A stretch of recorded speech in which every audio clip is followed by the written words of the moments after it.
फिर भी अगर ऐसा कोई भी मामला आपके द्वारा संज्ञान में लाया जाएगा तो हम उसमें कड़ी कार्रवाई मतलब करेंगे। ओवर रेटिंग को लेकर शिकायत मिली है, खासतौर पे 1 अप्रैल से।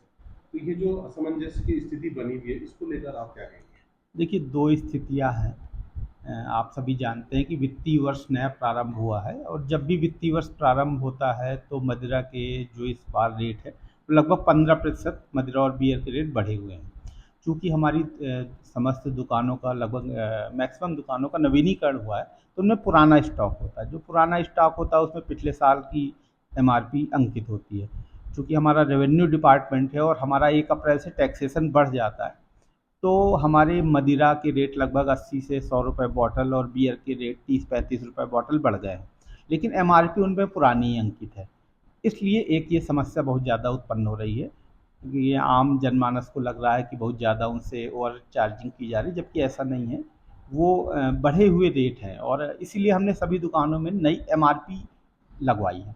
और सर ये मतलब जो नई जो शराब आएगी तो उसके ऊपर एमआरपी के हाँ, अपलोड जो होगा। जो 1 अप्रैल के बाद मैन्युफैक्चरिंग होगी, अच्छा, जो मैन्युफैक्चरिंग पिछले 1 अप्रैल 24 से 2024 के बाद। जो जितनी मैन्युफैक्चरिंग 1 अप्रैल 2024 से होगी, चाहे वो मदिरा की हो या बियर की हो, उसमें सब में नई एमआरपी चस्पा होके आएगी। उसी के आधार पर जो है वो बिकेगी। हाँ, उसी आधार पे वो बिकेगी और पुरानी भी भले ही उसमें कम एमआरपी अंकित है, लेकिन वो भी नए ही रेट पे बिकेगी।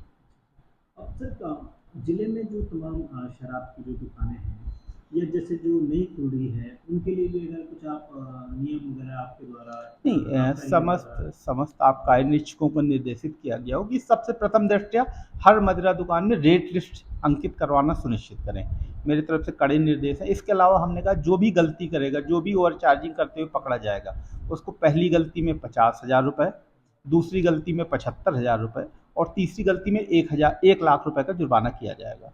अच्छा सर, जो टाइमिंग से पहले दुकान खोलते हैं उनके लिए क्या चालान है? यद्यपि मैं आपसे सहमत नहीं जी। हूँ, क्योंकि टाइमिंग इतनी ज़्यादा है कि प्रातः 9 बजे से रात्रि 11 बजे तक है और बॉर्डर की दुकानों में तो रात्रि 12 बजे तक है। फिर भी अगर ऐसा कोई भी मामला आपके द्वारा संज्ञान में लाया जाएगा तो हम उसमें कड़ी कार्रवाई करेंगे। कोई भी ठेके वाला नहीं चाहता कि लोग उसके यहाँ बाहर खड़े होकर शराब पिएं, क्योंकि ठेके मालिक को ही एक कैंटीन भी दी जाती है और सभी चाहते हैं कि उनकी कैंटीन में बैठ के शराब पिएं, क्योंकि उससे ठेके वाले का फ़ायदा ही होता है। क्योंकि जब वो कैंटीन में शराब पिएगा तो उसका कुछ ना कुछ सामान खाने के लिए खरीदेगा, तो उसका फ़ायदा होगा। लेकिन फिर भी जो इस तरह कुछ लोग अराजक तत्व हैं जो बाहर खड़े होकर बियर वगैरह पीते हैं, खासकर यंग जनरेशन वाले गाड़ी में बैठ के से, हम उसको यद्यपि मैं कहना चाहूँगा, ये हमारा काम तो नहीं है, ये पुलिस का काम है, लेकिन फिर भी हम अपनी टीम्स को निर्देशित कर रहे हैं कि वो ऐसे दुकानों की जो चेकिंग करें, तो वहाँ जो भी ऐसे लोग खड़े हों उनको समझाएं और वहाँ से हटाएं, जो भी इस तरह से बाहर शराब पीने का काम करते हैं। सर जैसे आपके द्वारा कहा गया था कि ठेके में जो है कैंटीन निर्धारित की गई है उनको ठेके में, लेकिन कहीं कहीं पे जैसे अतिक्रमण देखने को मिल रहा है कि जैसे ठेके के आगे जो है खोखे लगा के बैठे हुए हैं या अपनी तरफ से बिल्कुल ठेके के ही बाहर, मतलब तो अब इन चीज़ों को तो मैं नहीं रोक पाऊँगा, क्योंकि मेरे अधिकार क्षेत्र में नहीं आता है कि इंक्रोचमेंट हटा दूँ या वो करूँ।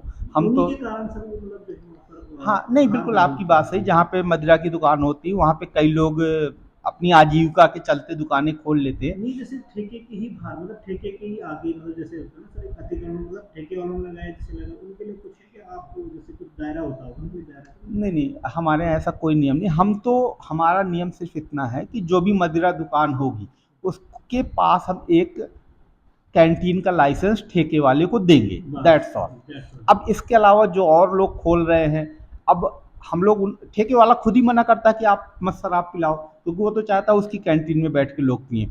अगर उसके यहाँ पिएँगे उसका फ़ायदा होगा, लेकिन फिर भी बहुत सारे लोग अपनी आजीविका के चलते ऐसा करते हैं। मानवीय दृष्टिकोण से भी रोका जाना संभव नहीं हो पाता है। तो तो और जो सर ये कैंटीन होती है इनके ऊपर कंट्रोल ठेके वालों का ही है या हाँ, आपके द्वारा भी इसकी कुछ कंट्रोल? नहीं, नहीं, वो कैंटीन भी हमारे अंडर में ही आती है। हमारे इंस्पेक्टर जब दुकानों की चेकिंग करते हैं तो कैंटीन की भी चेकिंग करते हैं। हम लोग खास तौर पे देखते हैं कि उस कैंटीन में उचित साफ-सफाई हो। अगर कभी सफाई में कमी पाई जाती है तो हम उसपे जुर्माना भी करते हैं।